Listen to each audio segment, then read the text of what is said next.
దీపావళి టపాకాయలు కాల్చే ముందు ఎటువంటి ప్రమాదాలు కూడా జరగకూడదు, అదేవిధంగా అన్ని విధాలా బాగుండాలి అని చెప్పి, రక్షించాలని చెప్పి అమ్మవారిని ప్రార్థిస్తూ ఒక చిన్న మంత్రాన్ని మనం చేసి సుఖాన్ని, సౌభాగ్యాన్ని, లాభాన్ని, అదేవిధంగా ఆనందాన్ని పొందుతాం.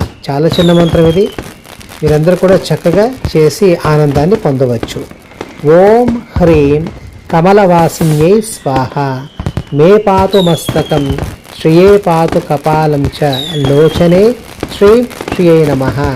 నా తల మీద నీ చెయ్యి ఉంచి తల్లిలాగా నన్ను రక్షించు తల్లి అని చెప్పి మనం అమ్మవారిని ప్రార్థన చేస్తాము.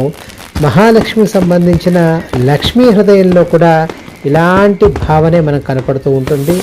అందరికీ దీపావళి ఆనందాన్ని, అదేవిధంగా అత్యున్నతమైన జీవన ప్రమాణాన్ని ఇచ్చే విధంగా ఉండాలని కోరుకుంటూ